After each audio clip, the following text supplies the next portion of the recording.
Sir బాలకోటే గారు sir నమస్కారం sir.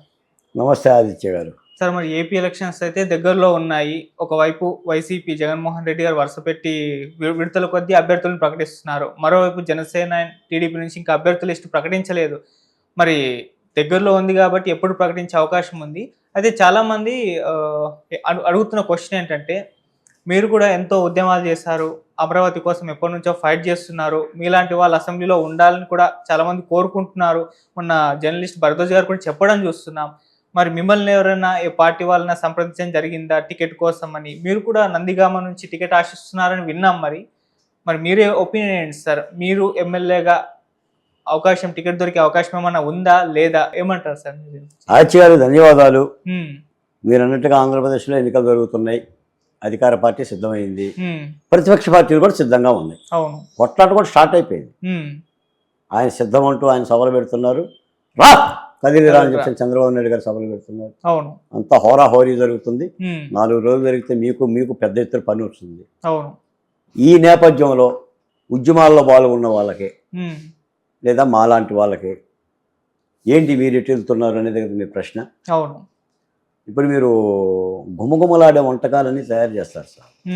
మీరు కొత్తిమీర వేస్తారు, అల్లం వేస్తారు, నూనె పోస్తారు, కారం వేస్తారు, అన్నీ వేస్తారు, పొగలు గమ్ముతూ ఉంటుంటుంది. కానీ ఒకటి వెయ్యకపోతే ఆ గుమగుమలాడే వంటకం రుచించదు. ఏంటిది అది? ఉప్పు. అన్నేసి చూడు నన్నేసి చూడు అంటుంది. ఏ ఉద్యమంలోనైనా ఏ ఎన్నికల ప్రక్రియలోనైనా ఉప్పు లేకుండా ఉపకారం ఉండదండి. ప్రజా ఉద్యమాల్లో రాణించే వాళ్ళకి, తొడగొట్టే వాళ్ళకి, మేసం తిప్పేవాడికి యుద్ధంలో భాగం ఇవ్వాలి. అప్పుడు యుద్ధం చేస్తాం, ఇప్పుడు యుద్ధం చేస్తాం. కాబట్టి ఇది చట్టసభల ప్రక్రియ కాబట్టి సాధారణంగా రాజకీయ పక్షాలు ఏం చేస్తాయంటే ఏదో పక్షులకి ఇద్దాం అనుకుంటాయి. ఈ చెట్టు నుంచి ఆ చెట్టుకు వాళ్ళే పక్షులకి ప్రాధాన్యత ఇచ్చే ప్రయత్నం చేస్తుంది. దాని మూలాన యుద్ధం కలవదు సార్. మీరు అన్నట్టుగా రేపటి చట్టసభల ప్రక్రియలో కూడా ప్రధాన ప్రతిపక్ష పార్టీతో అదే మాట్లాడుతున్నాం. రేపు చట్టసభల ప్రక్రియలో ఉద్యమ శక్తులుగా ముఖ్యంగా దళిత బహుజన కులాల భాగస్వామ్యం ఉండాలని కొట్లాడుతున్నాం, విన్నవించుకుంటున్నాం, ఆ ప్రక్రియలో ఉన్నాం. ఎందుకంటే ప్రజలు వాటిని ఆశిస్తారు సార్. ఈ రోజున ఏంటంటే మీరు చూడండి, ఇప్పుడు నదిలో నీళ్ళు కనుక ఎలా అయితే ఎక్కువసేపు అలాగనే ఉంటే ఏమవుతుందంటే నీరు కూడా ఆ పొలంలో నీరు పాడైపోతుంది. కొత్త నీరు వస్తూనే ఉండాలి. అందుకని ఎన్నికల యుద్ధంలో కానీ రాజకీయ పార్టీల యొక్క జీవితంలో కానీ ఒక కొత్త నీరు, కొత్త నెత్తురు ఇవన్నీ రావాలి. మీ గతంలో నేను చాలాసార్లు సభలో విన్నా. ఈ సాక్షాత్ చంద్రబాబు నాయుడు గారే అన్నారు, లోకేష్ గారు కూడా అన్నారు, ఈసారి జరుగుతున్న ఎన్నికల్లో దాదాపు 40% కొత్త వ్యక్తులకి, కొత్త శక్తులకి, కొత్త రక్తానికి ప్రాతినిధ్యం వహిస్తుందని చెప్పి వాళ్ళే ప్రామిస్ చేశారు సభల్లో. ఆ దిశగా కూడా ఆలోచిస్తున్నాం. మాలాంటి వాళ్ళం కూడా ఏంటంటే పెద్దవాళ్ళు చెప్పిన మాటనే అలా తీసుకుంటే మంచిదని చెప్పేసి అని అనుకుంటున్నాం. జగన్మోహన్ రెడ్డి గారు కూడా ఆ పని చేస్తున్నారు. మీరు అక్కడ కూడా చూడండి, ఇప్పుడు ఆయన సర్వే రిపోర్టులు దగ్గర పెట్టుకున్నాడు. పలానా ఆదిత్య ఈ అసెంబ్లీ స్థానంలో గెలవడు అని అనుకున్నప్పుడు వెంటనే ఆదిత్యాన్ని పిలిచేసి పక్కన పెట్టేసేసి ఇంకా సంపత్ కుమార్ గారిని పెట్టేసేసి ఆయనకి ఇస్తున్నాడు, నీకు చెప్తున్నాడు. ఇప్పుడు అక్కడ కులము, అక్కడున్న ప్రాంతము, ఆ స్థితులను బట్టేసేసి అంటే మార్పు చేసుకుంటున్నారు. మరి మార్పు చేసుకోకపోతే మరి ఓడిపోయిన వాళ్ళందరికీ బ్యాటింగ్ ఇచ్చి పంపిస్తే మరి డక్అవుట్లే కదా. అందుకని చెప్పి ప్రతిపక్ష పార్టీలు కూడా మార్పు చేసుకోవాలని చెప్పేసి అని ప్రజలు కోరుతున్నారు. మీలాంటి వాళ్ళు అడుగుతారు. మొన్న మా భరద్వాజ్ గారు లాంటి వాళ్ళు కూడా చాలా వీడియోల్లో కూడా ఇదే చెప్తారు. అసలు అక్షరం మొక్క తెలిసిన ప్రతి వాళ్ళు కూడా ఇదే చెప్తారండి. ఎన్నికల యుద్ధంలో కొత్త శక్తులు ప్రాధాన్యత ఇవ్వండి.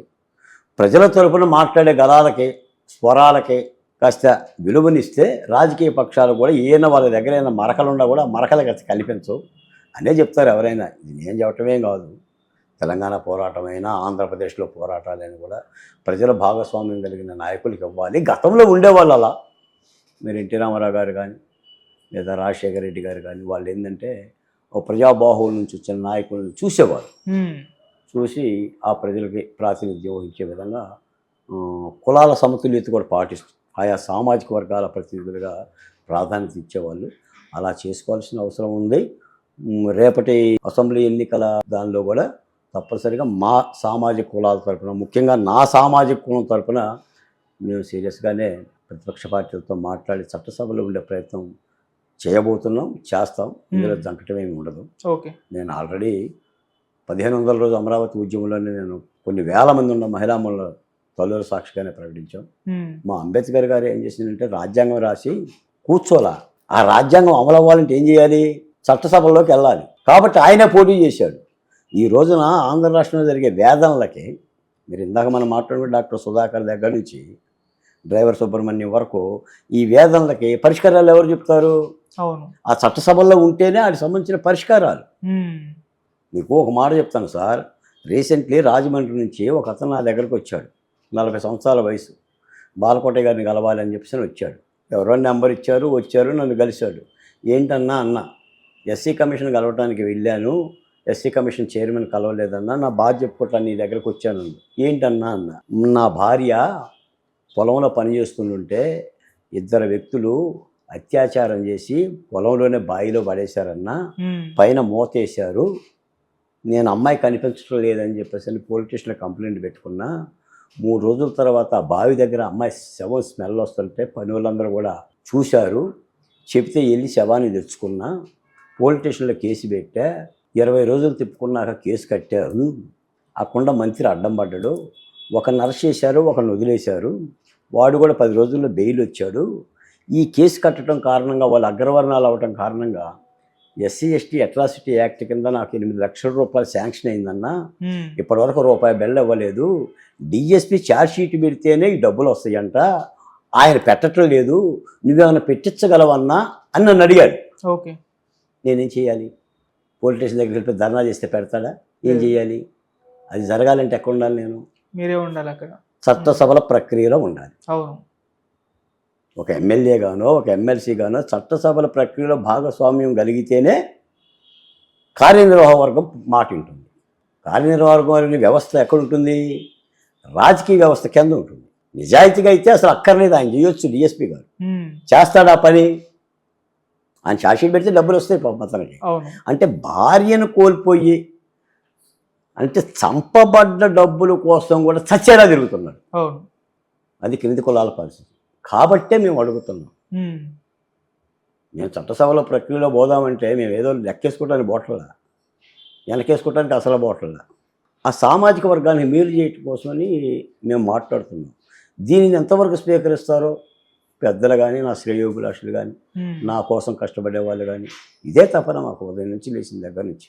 లేకపోతే ఈ మరణాలకి ఏదో ఒక పరిష్కారం చూపించాలి, న్యాయం చేయగలగాలి. దాంతో చేస్తున్నాం. తప్పనిసరిగా అన్నీ సక్రమంగా జరుగుతాయని కూడా ఆశిస్తున్నాం. Okay sir. ఒకవేళ మీకు వైసీపీ నుంచి టికెట్ వస్తే మీరు వెళ్తారా సార్? వైసీపీ నుంచి చేత అంటే ఇప్పుడు ఈ చేతులు అయితే ఆ గీత లేదండి. 4.5 సంవత్సరాలుగా ముఖ్యమంత్రి జగన్మోహన్ రెడ్డి గారి గజ్జల్లోనే ఉనికి పుట్టించడం. నాకు వైసీపీ నుంచి ఆహ్వానం ఎందుకు వస్తుంది? వాళ్ళు మాత్రం ఎందుకు ఇస్తారు? వాళ్ళు ఇస్తే మాత్రం నేను ఎందుకు తీసుకుంటాను?